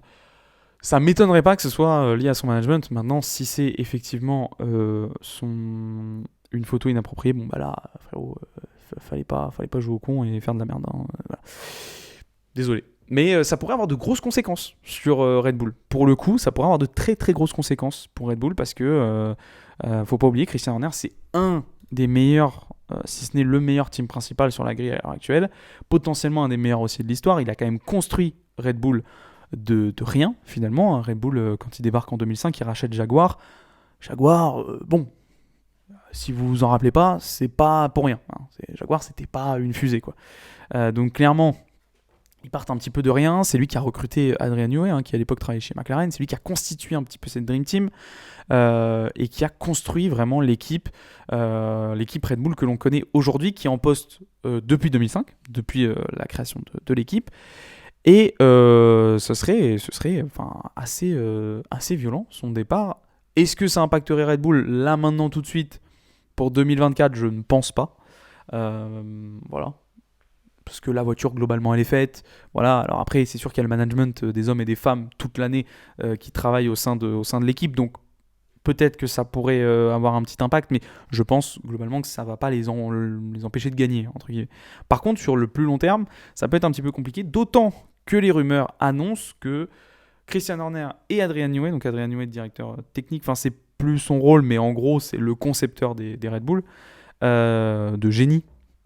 Des voitures championnes du monde, il en a une ribambelle à son actif, hein, des Williams, des McLaren, des Red Bull, voilà, il a gagné avec toutes les équipes. Les deux sont liés, contractuellement, apparemment. En gros, il y en a un qui part, l'autre il part. Donc, si Adrian Newey vient à partir avec Christian Horner, où est-ce qu'il va ? Est-ce qu'il va quelque part déjà ? Est-ce qu'il continue en F1 dans une autre équipe ? Parce que Christian Horner, honnêtement, s'il se fait virer pour des propos et des images envoyées, etc., inappropriées à une collègue de travail, je pense pas qu'il retrouve un poste en Formule 1 tout de suite. Hein. Voilà. Globalement, il y a peu de chance. Donc, ce serait que Adrian Newey seul. Est-ce que Fred Vasseur, il continue d'enfoncer clous et il continue d'aller piocher chez tout le monde comme si c'était le marché et d'aller prendre Adrian Newey ? Je sais pas. Est-ce qu'Adrian Newey, il aurait envie de continuer en F1 ? Mais en tout cas, par contre, son départ de Red Bull, pour le coup, lui, aurait un gros impact, plus long terme, effectivement. Mais là, si ces deux personnes-là partent de chez Red Bull, ça peut faire mal. Et puis, est-ce qu'un Max Verstappen se dit, bon, bah, moi, les gars, s'il n'y a plus ces gens-là, j'ai plus vraiment confiance en ce que l'équipe peut faire à l'avenir. Et je décide de m'en aller. Et alors là, pour le coup, Red Bull, il passe de héros à zéro. Hein, parce que là, tu perds que 3 personnes, entre guillemets, mais 3 personnes qui sont indispensables aujourd'hui au fonctionnement et au succès de Red Bull. Donc ça pourrait faire très mal à l'équipe. Chez Red Bull, globalement, depuis le décès de Dietrich Mateschitz, qui était le cofondateur et CEO de Red Bull, l'entité globale, qui est décédé l'an dernier. à peu près, je crois, ou il y a 2 ans, je sais plus, bref. Il y a apparemment une petite séparation au sein du management, puisqu'il y a une partie, je crois, qui est en Inde, ou je sais plus, j'ai mal lu. Encore une fois, des infos à moitié vraies hein, sur cette chaîne. Mais en tout cas, il y a voilà, aujourd'hui 2 clans au sein de Red Bull depuis son décès. Et Christian Horner s'entend bien avec un clan, et l'autre clan, donc le clan des Autrichiens, s'entend bien plutôt avec Helmut Marko. Et c'est pour l'instant le clan Helmut Marko qui est en train de gagner, apparemment. Mais c'est clair qu'il y aurait une grosse... Enfin, c'est assez clair, en tout cas de l'extérieur, qu'il y aurait une grosse guerre interne au sein de l'équipe entre Christian Horner d'un côté et Helmut Marko et les Autrichiens de l'autre. Bon, honnêtement, virer Horner. Alors, s'il a fait toutes ces conneries qu'on lui reproche, certes, c'est clair, il n'y a pas de débat. Mais s'il a rien fait, et qu'on essaye de créer un peu tout ce truc-là pour le virer, et qu'on garde Helmut Marko, et qu'on vire Horner, je comprends plus rien à la F1. Enfin, je veux dire, c'est zinzin. Parce qu'on a d'un côté le team principal qui a monté toute l'équipe, qui est responsable en très très grande partie du succès de l'équipe depuis des années. Et de l'autre côté, un mec qui, globalement, à part ouvrir sa gueule quand il faut pas sur les réseaux et dans la presse, ne sert à rien. Alors oui, il a mené des pilotes, des très grands pilotes, jusqu'en Formule 1. Mais à un moment donné, voilà, Helmut Marko, il commence à avoir de l'âge, papy. Il a plus toute sa tête et il dit quand même un paquet de dingueries. Je sais qu'il y a quelques jours, je crois qu'il y a pas mal de monde sur Twitter qui sont tombés sur Squeezie là, parce qu'en live, il a partagé, on va dire, son désamour pour Red Bull et ses dirigeants. Effectivement, oui, hein, Helmut Marko, on est sur des propos racistes, etc. Hein, ouvertement. Hein. Le frérot, il est en roue libre, hein, clairement. Donc, si on garde ça à la place de Christian Horner, ouais, j'avoue que je comprendrais pas trop le délire, mais pourquoi pas. On l'a pas là dans la communication de la F1 parce que forcément ça fait pas très pro, mais on a aussi le Grand Prix de Singapour, puisqu'on continue sur les news. Le Grand Prix de Singapour qui serait menacé. Alors, est-ce que vraiment on va carrément annuler, on va dire, le contrat en cours, ou est-ce qu'on va tout simplement courir jusqu'à la fin du contrat et ensuite ne pas le renouveler, je n'en sais rien. Mais en tout cas, Grand Prix de Singapour menacé à cause de la corruption de l'ancien ministre des Sports du pays qui aurait reçu des cadeaux, des places notamment. Alors, moi personnellement, quand j'ai vu qu'il avait reçu des cadeaux et que les cadeaux c'était des billets pour des événements sportifs, dont le Grand Prix, je me suis dit c'est quand même le ministre des Sports, si on l'invite pas au Grand Prix, bon, c'est comme si on reprochait à Macron d'aller voir les JO, quoi. Je veux dire, c'est un moment, c'est quand même genre, c'est un peu normal, j'ai l'impression, mais il doit y avoir plus que ça, parce que si on l'accuse de corruption, c'est pas juste, à mon avis, des billets, mais j'avoue que pour le coup, l'excuse des billets du Grand Prix, voilà, ça me paraît assez logique qu'on l'invite. En tout cas, ce serait dommage. C'est une petite news hein, comme ça. Hein. Là, j'ai pas grand chose à dire. Je sais pas comment. J'ai pas beaucoup plus d'infos à ce niveau-là. Mais ça pourrait. Enfin, c'est un petit peu dommage parce que c'est un circuit que j'aime beaucoup. C'est un Grand Prix que j'aime bien. Il y a pas mal d'actions en général. Donc, ce serait dommage de perdre Singapour comme Grand Prix. Mais voilà. Après, j'ai pas grand chose à dire de plus. Qu'est-ce qu'on a d'autre comme news dont on n'a pas parlé? J'essaye de voir. Ah, bon, oui, ça c'est pas une news, mais on a vu la combinaison McLaren. C'est pas ouf, en vrai. Pas dingue, hein. On dirait une combi de karting un peu. Enfin, moi j'aime pas trop, personnellement. Je sais pas, quel est votre avis au niveau de cette combinaison? Ça reste mieux que les combis de steak, hein, bien sûr, mais bon. Combi très simple, on va dire. Qu'est-ce qu'on a d'autre? Bon, Hamilton Ferrari, on en a déjà parlé quand on était sur le live d'Alpine. Tu aimes bien? Ok. Eh bien, je respecte ton avis. Je vais pas dire beaucoup Beaucoup plus. Moi, j'aime pas trop. Je vous avoue, moi, j'ai un peu de mal. Donc, c'est avec Photoshop. Les commentaires ont pas l'air... Elle est belle, cette combinaison de McLaren. Je trouve qu'Alpine Star est largement meilleur qu'OMP en termes de combinaison automobile. Petit tweet d'Hamilton qui remercie les gens pour l'amour qu'il a reçu ces derniers temps. Oui, effectivement, Hamilton qui a tweeté ça récemment, là. Hamilton, de toute façon, on en a parlé déjà la dernière fois. On en a aussi parlé, enfin j'en ai sorti une vidéo sur Instagram et TikTok pour parler de ça ce matin. Donc effectivement, bonne idée, mauvaise idée. Le débat est ouvert. Moi, je pense que ça pourrait être une bonne idée sur le long terme. Carlos Sainz, où est-ce qu'il ira ? Ça, on ne sait pas. Je pense qu'il faudra qu'on fasse un petit live quand même quand on aura 2-3 infos, on va dire, sur le baquet, sur certains baquets, sur certains changements d'équipe, pour résumer un petit peu tout ça et donner un peu notre avis. Là, effectivement, on a qui pour Mercedes en 2025 ? C'est à peu près, effectivement, alors je vois des Sébastien Vettel en commentaire là, Pérez, Alonso, beaucoup de Pérez, hein.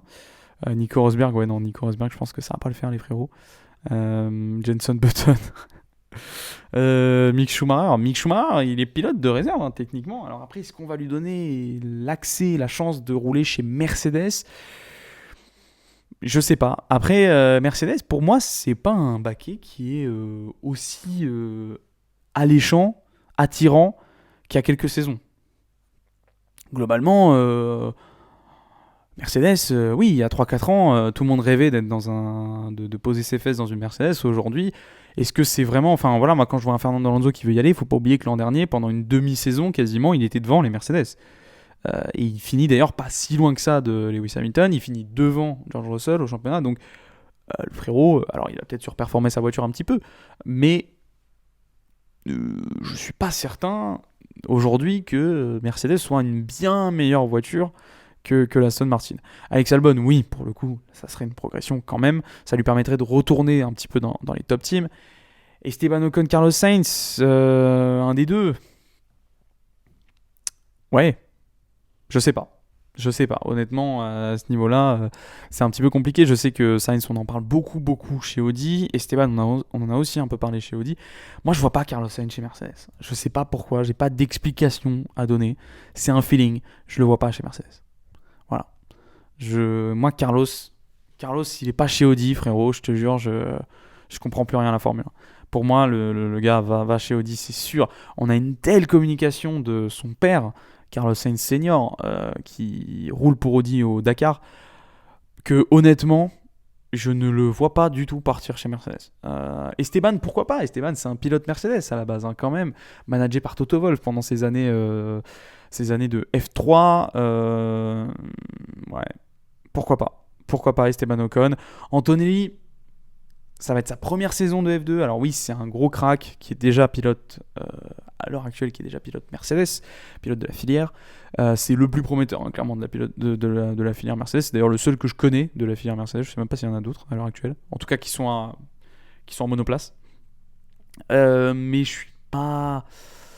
je suis pas convaincu parce que ça reste quand même un très jeune pilote qui va n'avoir qu'une saison de F2 dans les pattes. Ça fait pas beaucoup d'expérience. Et puis ça dépend aussi de sa performance en F2, hein, globalement. Si le frérot est pas bon, ça va être un petit peu compliqué. Alors est-ce qu'il peut nous faire une saison à la Oscar Piastri, gagner dès sa première année en F2 ? Peut-être. Mais en attendant, ça va être compliqué. On voit s'il y a d'autres images d'Alpine. Il n'y a pas d'autres images d'Alpine. Il y a ce petit teaser là magnifique qu'on a déjà vu, hein, je crois.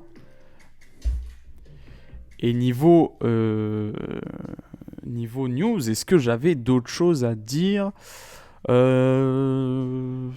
Oui, le changement de format sprint. Est-ce qu'on en parle du changement de format sprint ? On va aller sur les bases du game off track. Hop.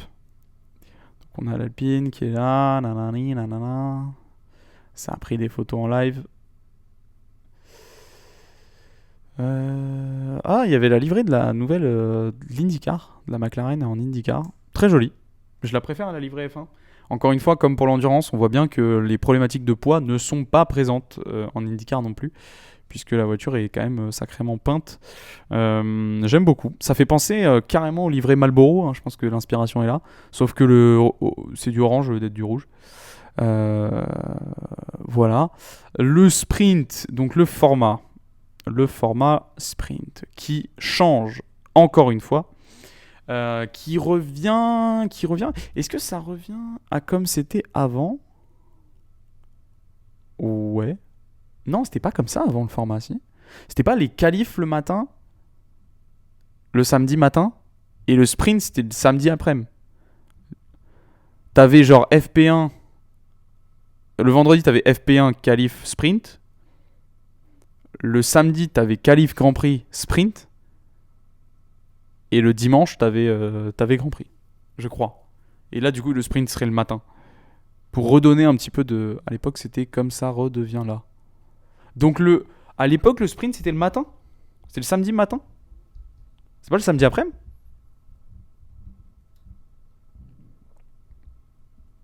Ma voisine du dessus qui fait sa machine.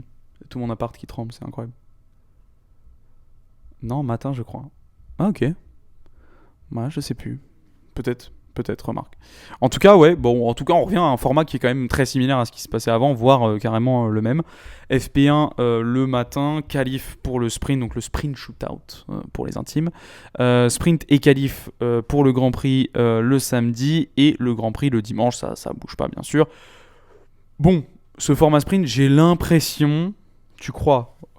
Oui, non, mais je veux bien te croire, je sais plus, honnêtement, je sais plus, mais en tout cas, ce qui est sûr, c'est que on tourne en rond, j'ai l'impression, avec ce format. L'année dernière, on a tenté un truc qui a marché sur certaines courses, qui a pas du tout marché sur d'autres. Je pense que le problème, c'est pas le format, je pense que le problème, c'est juste qu'il y a trop d'actions dans un week-end et qu'on en a marre de se taper 2 qualifs, 2 courses, d'autant que le sprint, souvent, c'est un putain de spoiler du premier relais du Grand Prix. Donc, moi, je suis toujours pas convaincu. On est repassé à 4 moteurs. Donc, on était à 4 moteurs. Un avis très tranché dans le chat. Non, je partage un peu l'avis en vrai. Hein. J'avoue que moi, je suis pas convaincu par le format sprint. L'année dernière, j'en ai beaucoup parlé sur YouTube. J'ai du mal. Ouais, mais grille inversée, c'est marrant, mais c'est juste marrant, quoi. Parce que pour le coup, pour moi, la grille inversée, c'est pas digne de la F1 entre guillemets, tu vois. J'ai du mal à avoir une grille inversée en F1. C'est quand même... c'est un truc de formule de promotion, quoi, pour moi, la grille inversée. J'ai beaucoup de mal à voir ça en F1. Et puis ça donnerait pas tant d'action, en fait. T'aurais juste des voitures rapides qui remontent dans le field en début de course, quoi. C'est tout. Enfin... Parce que, on l'a bien vu, tu vois, quand t'as des grosses surprises en qualif, je pense à As il y a 2 ans au Brésil quand Magnussen avait fait la pole. Frérot, il s'est fait remonter en 2-2, il était derrière. Donc au final, tu tiens pas longtemps. Quand t'as une voiture de merde, t'as une voiture de merde. Enfin, je veux dire, à un moment, il n'y a pas de secret. Que tu partes devant ou pas, tu te fais remonter de zinzin. Genre, Verstappen, tu le fais partir derrière. C'est comme s'il était sur F1 23. Hein. Honnêtement, il se balade, le frérot. Il se balade. Mais ouais, ça pourrait permettre aux petites équipes d'engranger peut-être des points, mais le truc c'est qu'en sprint en plus tu gagnes pas autant de points. C'est que les 8 premiers, c'est que 8 points pour le vainqueur. Et après c'est en dégressif de 8 à 8, 7, 6, 5, 4, 3, 2, 1. Donc j'ai un peu du mal à voir ça. 4 moteurs au lieu de 3. Alors, on m'a fait la réflexion sur Instagram. Effectivement, avant, on n'était pas à 3 moteurs. On était déjà à 4 moteurs. Sauf que pour cette saison, on avait dit, la FIA avait dit, on descend à 3. Ce qui n'a pas plu aux équipes, et donc l'accord a été trouvé pour repasser à 4 pour 2024 et 2025. En même temps, c'est normal, on fait que ajouter des courses et on enlève des moteurs, donc c'est un petit peu contre-intuitif. Donc effectivement, on repassera bien. Enfin, c'est même pas on repassera, c'est juste on restera à 4 moteurs comme c'était précédemment. Tu fais gagner plus de points par la même occasion. Ouais, mais à ce moment-là, en fait, sinon, si tu veux que tout le monde ait des points, mais après ça décale le problème, mais en soi, sinon tu fais gagner des points à tout le monde. Tu mets pas de zone où tu es en dehors des points. Et comme ça, après, ça peut se battre pour des petits 1 ou 2 points. Parce que c'est sûr que tu as une course folle. Et t'as genre une As, par exemple, qui fait P5, tu vois, qui va caler 10 points. 10 points pour eux sur une saison, c'est énorme. Et derrière, t'es Sauber, t'es Alpha Tauri, un truc comme ça, enfin, Visa Cash-App, tu peux galérer beaucoup de courses pour rattraper 10 points, quoi. Ça peut être énorme, parce qu'à coup de 1 point, il faut que tu rentres 10 fois dans le top 10, ça, c'est énorme. Donc oui, peut-être tu mets des points à tout le monde, et comme ça, tout le monde est content, et tu peux plus facilement faire la différence pour les petites équipes, parce que sinon, pour aller chercher les top 10, on l'a bien vu cette année, globalement, en 2023, c'est... t'as les 2 Red Bull, les 2 Aston, les 2 McLaren, les 2 Ferrari, les 2 Mercedes, les 2 Alpine. Rien qu'avec ça, le top 10, il est verrouillé. Et derrière, pour des équipes du fond de grille, c'est impossible d'accéder au top 10, sauf souci. Bon, merci Pérez qui libérait souvent une place, mais voilà. Et le DRS, dernière news, après on va se quitter.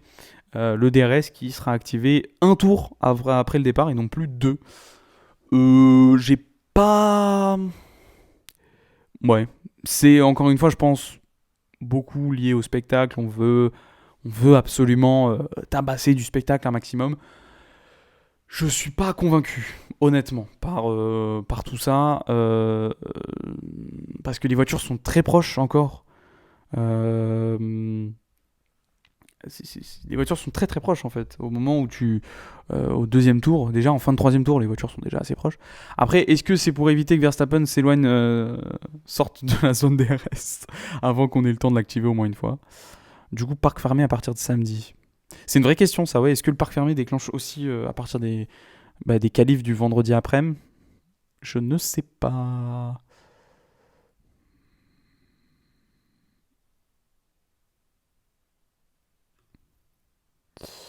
Ouais, donc ça c'est le communiqué officiel. Qu'est-ce que ça dit dans les commentaires un petit peu? C'est vrai qu'en week-end de sprint, ça va être chaud pour ne pas casser la voiture. Et c'est là qu'il faudrait mettre une voiture mulée pour 2 pilotes au cas où. Ouais, la voiture mulée, avec les budgets et tout, je vous avoue que la voiture mulée, je pense qu'on n'en reverra plus jamais en Formule 1. Hein. Les pilotes qui courent qui courent depuis le bord de piste jusque dans la voie des stands pour sauter dans la voiture mulée, je pense qu'on n'en verra plus des images comme ça. Effectivement, c'est vrai que là... Mais non, mais tu vois, je reviens sur...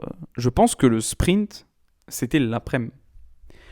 Parce que là, la problématique, justement avec le sprint le matin, c'est que tu as une course le matin. Donc la course, c'est là où tu as le plus de chances de casser quelque chose.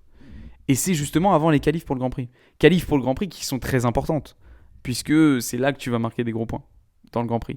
Donc en fait, au final, j'ai bien peur qu'avec ce format-là, justement, on n'ait pas d'action dans le sprint, qu'on n'ait personne qui a envie de se doubler, parce que du coup, t'as pas envie de casser la voiture. Il n'y aura pas de course, mais clairement, il n'y aura pas du tout de course. Parce qu'en fait, tu vas juste te dire, et c'est logique en tant que pilote, est-ce que je vais aller donner ma vie au risque de casser la voiture pour aller chercher 3 points, tu vois, ou un truc nul, alors que tu fais genre top 5, et risquer de casser la voiture et derrière de pas pouvoir faire la qualif, et donc de partir dernier en course, et donc là pour le coup galérer énormément et potentiellement pas marquer de points. Ça n'a pas de sens. En fait, le problème du sprint, c'est que tu n'as pas envie, et d'autant plus avec les budgets de cap aussi, tu n'as pas envie de risquer. En fait, le risque n'en vaut pas la chandelle. Donc globalement, le sprint, pour que les pilotes se donnent, et que les équipes aussi se donnent dans le sprint, et aient envie de dépasser, etc., il faut donner autant de points qu'au Grand Prix. Mais à ce moment-là, après, tu n'as plus de Grand Prix. Enfin, tu vois ce que je veux dire? À ce moment-là, tu n'as plus de course, parce que la course, ça n'a plus aucun intérêt. En fait, juste, il n'y a pas de solution miracle pour le sprint. La solution miracle, c'est de ne pas en faire. Enfin, honnêtement, je veux dire, le sprint n'a pas de sens en Formule 1. On veut trop avoir d'action. Je pense qu'au contraire, en tant que spectateur à la maison, honnêtement, avoir une qualif, une course, c'est suffisant. Voilà. Faut se dire un truc, c'est que la plupart des fans de F1, c'est pas des fans hardcore comme on peut être nous. Ils vont pas regarder s'il y a 30 courses dans le week-end, tu vois. Ils vont regarder la qualif, ils vont regarder la course. Moi, le nombre de gens que je connais qui regardent que la course, ou voire même qui regardent des débriefs de course, qui regardent que mes vidéos, c'est impressionnant. Donc, aujourd'hui, pour les spectateurs à la télé, les téléspectateurs, c'est pas, je pense, très intéressant d'avoir trop d'actions dans le week-end. Le problème, c'est pour les spectateurs en piste. Parce qu'effectivement, quand tu es sur la piste, tu te fais un peu chier s'il n'y a pas de voiture qui roule. Certes. Sauf que, il y a quand même depuis maintenant Liberty et tout, des exigences pour les promoteurs énormes. T'as des villages, t'as des boutiques, t'as des trucs dans tous les sens, des simulateurs, des trucs pour s'entraîner aux arrêts au stand, t'as plein d'animations de partout, les boutiques, machin. Enfin, t'as énormément d'animations et honnêtement, sur un Grand Prix de Formule 1 ces dernières années, tu n'as pas le temps de tout faire si tu veux regarder ce qui se passe sur la piste. Moi, le Grand Prix de France en 2022, j'ai pas eu le temps de tout faire. Et effectivement, c'est là où j'en viens, et le chat, encore une fois, est très bon, très réactif. Pour moi, la solution, si on veut pallier à ça, c'est de mettre plus de formules de promotion. F2, F3, on a des courses de fou. Et surtout, c'est pas tant d'en mettre plus, c'est de mieux l'étaler, effectivement, parce que entre Monza et Abu Dhabi, il n'y a aucune course. Et ça, je trouve que même pour les pilotes, d'ailleurs, c'est une hérésie. Alors, effectivement, les F2, les F3, c'est des équipes qui ont des plus petits budgets. Emmener des équipes dans la tournée américaine, ça pose question aussi. Les faire aller au Japon, au Brésil, enfin après il y a une partie de la tournée asiatique avec Singapour, etc. Puis la tournée américaine avec les courses aux États-Unis, le Brésil, le Mexique et tout. C'est compliqué d'envoyer des équipes jusque là-bas. Mais on a aussi, il faut pas oublier, des courses comme Miami. Il y avait la Porsche Carrera Cup US. Sur certains Grands Prix de Formule 1, il y a la Porsche Super Cup. Quand on va en Australie à Melbourne, il y a les V8 Supercars, qui est donc la catégorie un peu GT comme on avait. Ça ressemble grosso modo à ce qu'on avait à l'époque en France avec le Super Tourisme. En fait, il y a plein de catégories annexes qui roulent sur un week-end de F1. Tous les week-ends en Europe, globalement, vous avez de la Super Cup, de la F3, de la F2. Donc honnêtement, il n'y a pas 5 minutes où il n'y a pas quelque chose sur la piste. Il faut juste, je pense, plus communiquer et plus donner envie aux gens de découvrir d'autres catégories et de regarder la F2, la F3, la Porsche Super Cup, etc. Honnêtement, sur place, franchement, moi, j'ai jamais assisté en vrai à un Grand Prix au week-end sprint et je me suis jamais dit « Ah putain, il faudrait qu'il y ait plus de voitures qui roulent, plus de trucs et tout. » Jamais. J'ai jamais eu cette réflexion-là en me disant qu'il fallait absolument qu'on ait plus d'action en piste. Pas du tout, parce que t'as déjà trop de trucs à faire en fait. Déjà, tu vas prendre un sandwich, t'en as pour 3 heures de queue, donc déjà, ça t'a occupé, mon frérot, je te le dis. Clairement. Donc, non, moi, le sprint, j'avoue, juste ça dégage, et puis voilà. Bref, voilà. Je crois que c'est tout pour aujourd'hui. Je crois qu'on a fait le tour des news pour l'instant. Je vais retourner sur Off-Track, voir si on n'a pas des petites news croustillantes qui seraient arrivées comme ça à mi-chemin. On a la petite comparaison, là, des deux Alpines. Moi, j'avoue que je remarque pas, quand on me parle d'énormes changements et de gros risques pris, je pense que tout ça, ça se passe plutôt sous la voiture, à mon avis. Mais depuis 2022, ce qui se passe sous la voiture, c'est très très très important et c'est là qu'il y a le plus de différence. Donc je pense que effectivement la plupart du travail a dû se passer sous la voiture, dans les planchers, plutôt qu'ici. On a une découpe peut-être un petit peu plus franche, c'est vrai. Mais j'ai l'impression que sur la photo, c'est pas les mêmes sidepods. Non, je suis en train de câbler là. Sur cette photo, les sidepods paraissent beaucoup plus fins et élancés que quand on est de face. Ou alors c'est juste la photo de face qui est trompeuse. Ah, sûrement, parce que là, pour le coup, on retrouve... ouais. Mais c'est vrai que sur cette photo, c'est vrai que l'année dernière, j'avais oublié, mais l'entrée d'air des sidepods était ultra carrée. J'avais oublié ce détail. C'était effectivement très très carré là.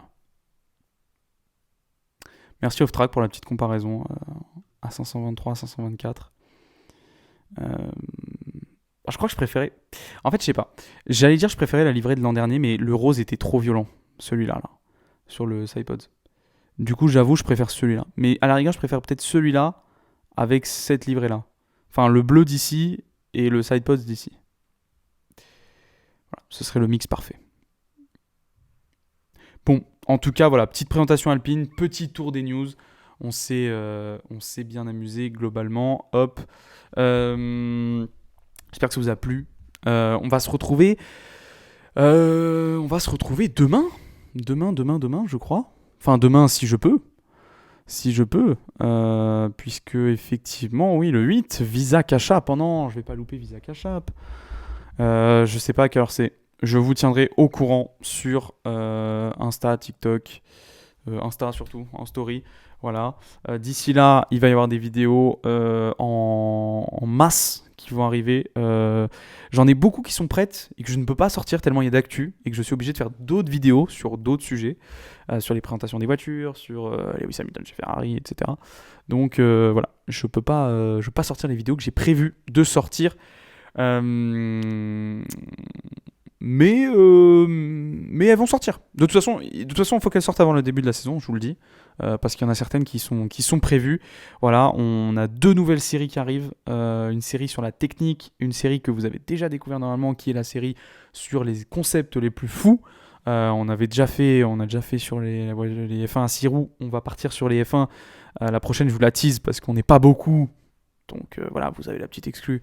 C'est sur la Brabham avec l'aspirateur géant à l'arrière, là, avec le ventilo de fou. Voilà, ça va être marrant. Ça aussi, c'est monté, c'est prêt. Et puis la série, effectivement, Sous le capot, qui, elle, est dédiée plutôt à tout ce qui est technique. Voilà, on va expliquer la technique, on va parler un petit peu de tout ça. Là, ça commence avec les pneus. Sujet un petit peu nul, comme ça, de premier abord, les pneus. Mais en vrai de vrai, c'est quand même une très très grosse partie de la performance en F1. Et c'est important de bien comprendre. Donc ça arrivera avant le début de la saison. Et puis bien entendu, on aura un petit 5 points à retenir sur les essais hivernaux. Est-ce que j'en fais un par jour? Est-ce que j'en fais un à la fin des 3 jours? Ça dépend, honnêtement. S'il y a Stroll qui fait 3 tonneaux chaque jour, il y en aura sûrement un épisode par jour. Sinon, ce sera un pour le test au global. Il y aura les 5 points à retenir qui vont revenir aussi pour la saison de F1. Et on débriefera les courses en live sur Twitch. Il n'y a plus de YouTube, les gars. Je vous le dis. J'arrête YouTube. Vous voyez ce mème du petit là qui dit j'arrête YouTube et qui fait je reviens. J'arrête YouTube, je reviens. Est-ce que je suis tout seul dans ce délire? Il faut me le dire si vous voulez que j'arrête. Ouais, voilà. Globalement, j'ai dit tout ce que j'avais à dire. Abonnez-vous, prenez du plaisir à regarder de la Formule 1. Ça va revenir très très vite, ça va revenir très très fort. Et on va kiffer un maximum. Merci d'avoir suivi. À plus dans le bus.